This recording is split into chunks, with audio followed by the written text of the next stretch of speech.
Hi guys, Luke Jones here, back for DartsMad, and today I'm joined with six times PDC Development Tour winner, the barber Ryan Meikle. How are you today, Ryan? Hello. Yeah, thanks for having me. I'm all good, thank you. You? Yeah, not bad at all. I mentioned there that you've won 6 PDC Development Tour events. 2 of those came this year on the same weekend. So how frustrating was it then to, well, obviously have 4 months off and not being able to build from the good start of the year? Yeah, it's a bit typical, really. I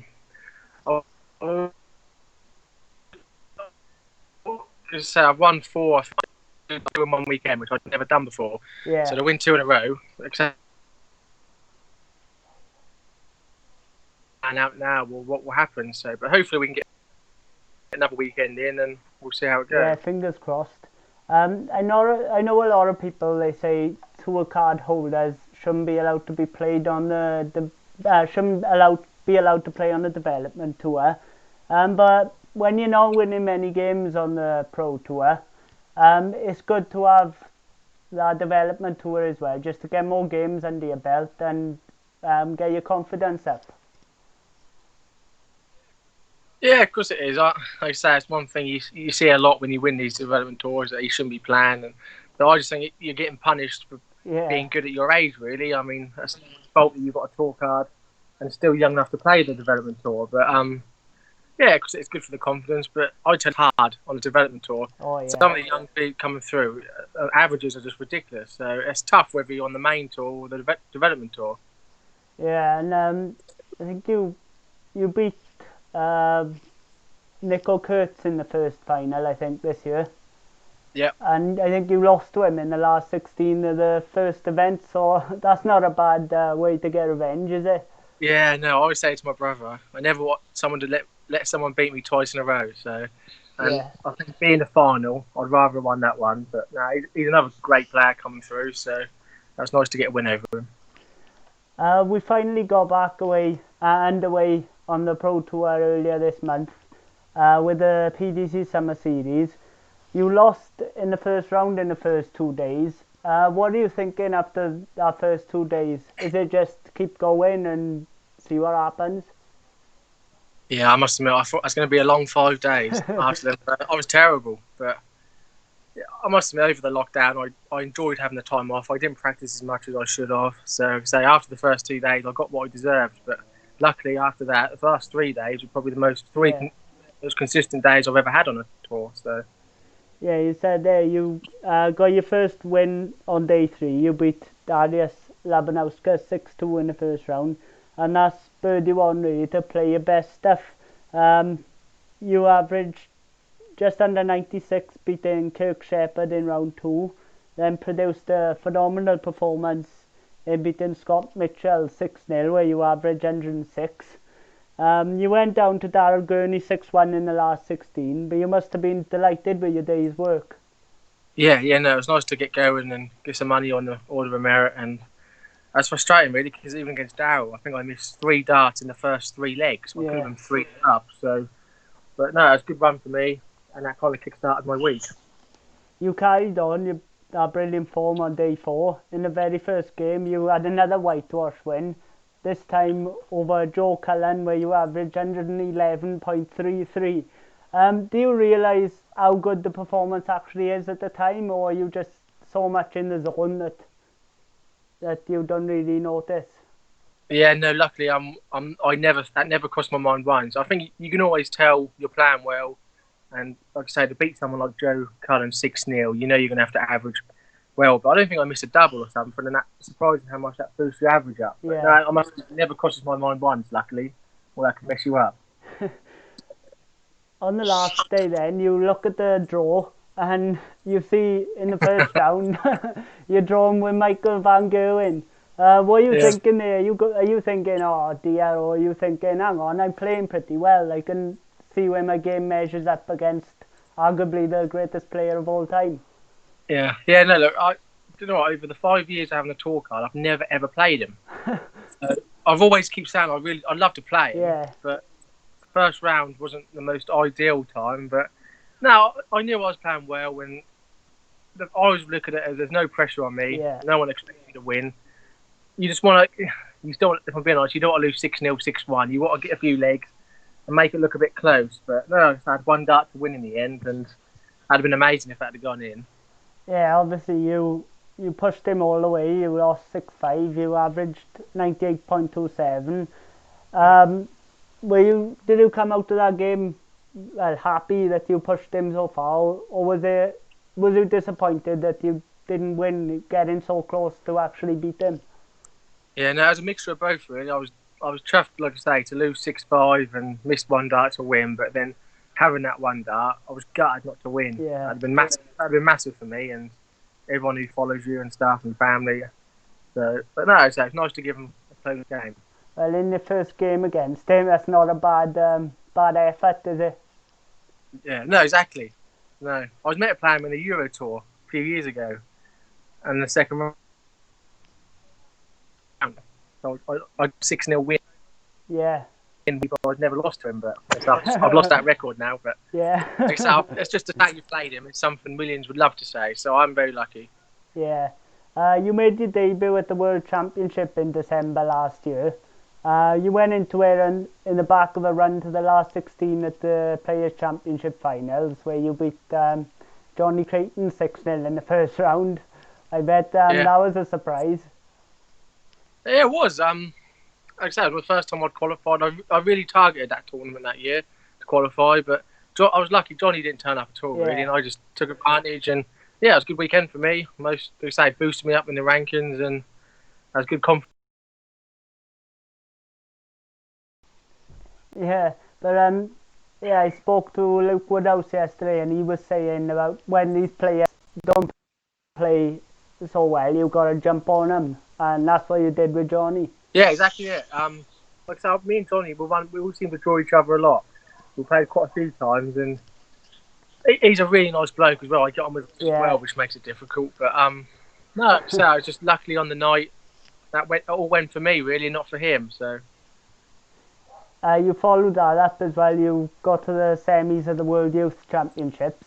So rocking up to Alipari for the first time, you must have been really confident of having a good run. Yeah, I was, and I was that's a dream come true to get there.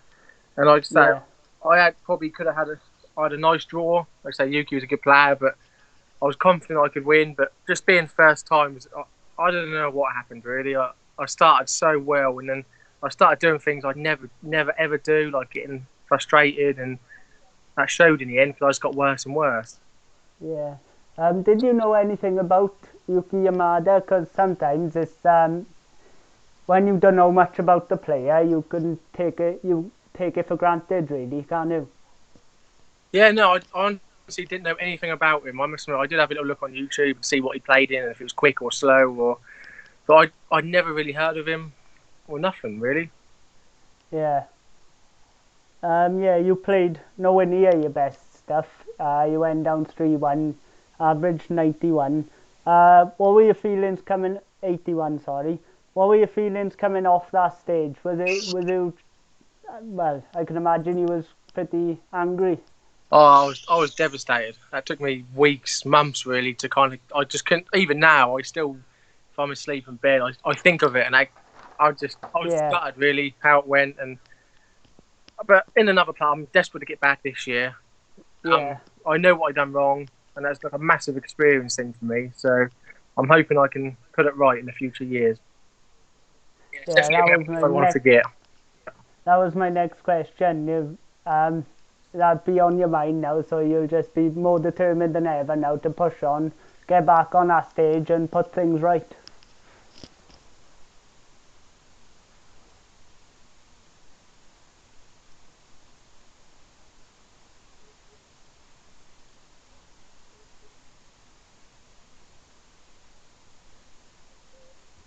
Oh, sorry. I think we're back.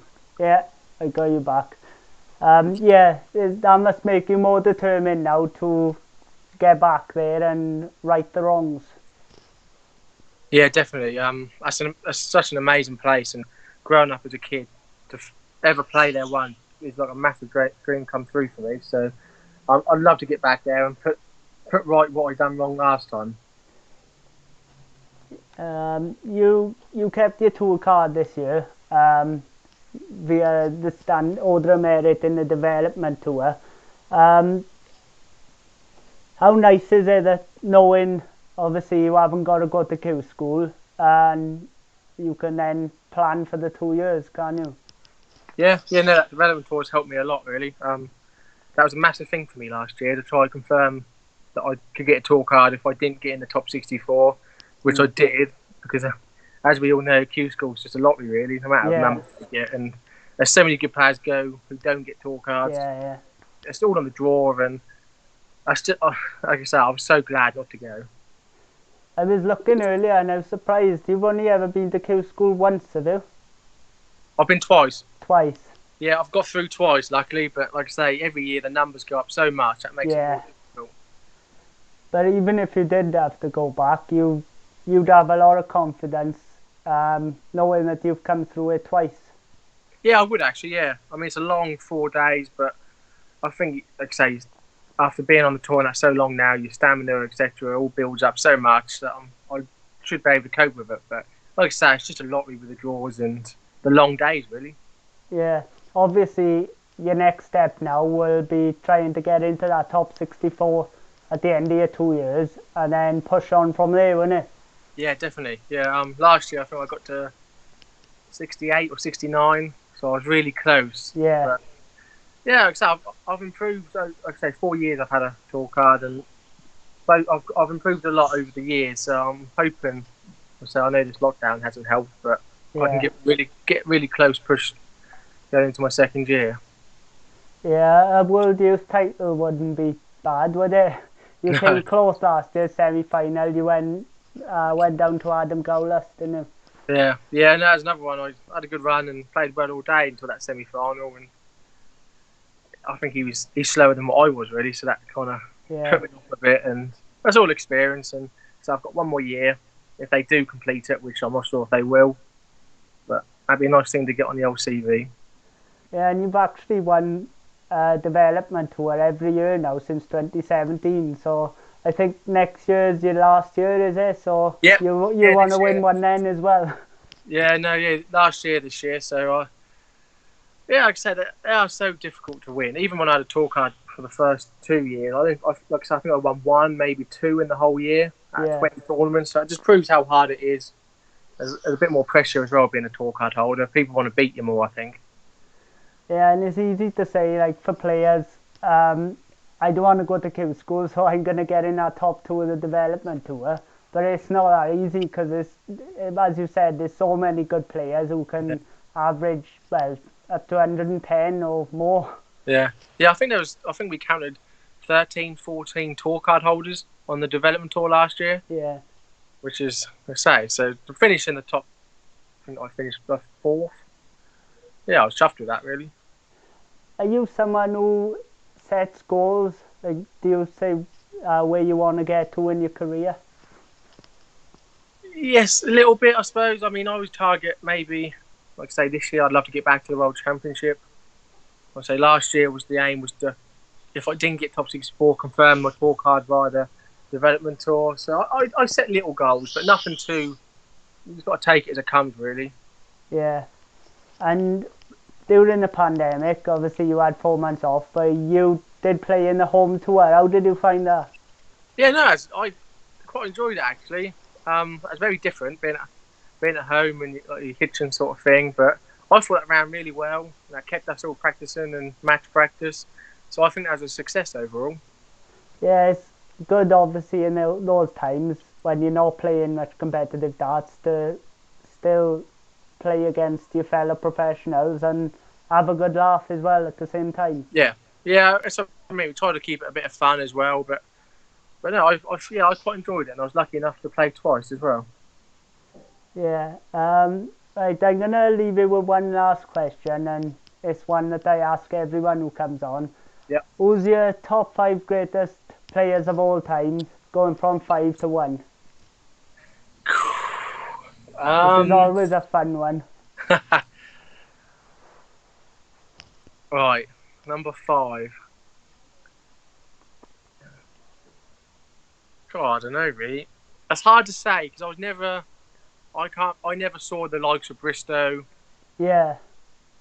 But he's got. Okay, if I have to say mine, I'd say 5 is Gary Anderson. Yeah. 4, Peter Wright. Oh, Christ. 3, I put Bristow at number 3. And then Van Gogh in 2, Taylor number 1. Yeah, it's interesting. You put Peter Wright in our top 5. I think before he won the World Championship, he probably wouldn't have been there. But now he's got a world title. I mean, that's tight. Him and I suppose Barney's got to be in there though. Maybe Barney. Maybe put Barney in, but that's. But with Peter Wright now he's got our 1 world title under his belt. You can genuinely say he is one of the best. He is, yeah. One of the greats, and he's been in so many finals, losing to Van Gerwen, Taylor, and so on.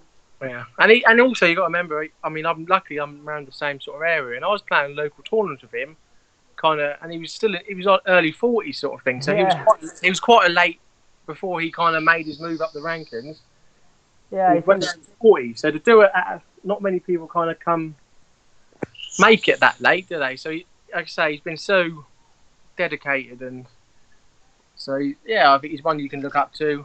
There's no rush, like I say. It's just you got to buy your time, and hopefully one day that all comes together. Yeah, I think he played in the 1994 BDO World Championship, and obviously, well, he was a lot different then. He didn't have the trousers and the hair, but then he went away, and then he came back, and he was actually thinking about giving up the sport, and then he reached the world final in 2014.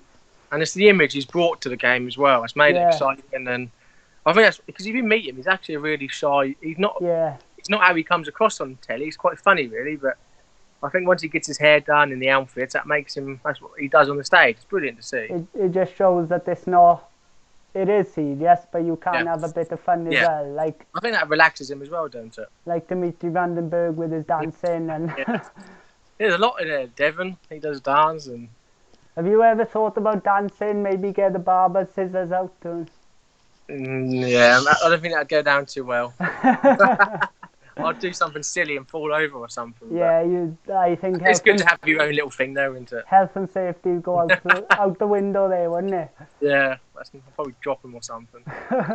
Well, thanks for coming on, Ryan, and it's been a pleasure talking to you. Lovely, thanks for having me. Hopefully, we'll see you keep developing and establish yourself in our top 64. Hopefully. Thank you very much. All right. Cheers, mate. Have a good night. Cheers, mate. Thank you. Bye.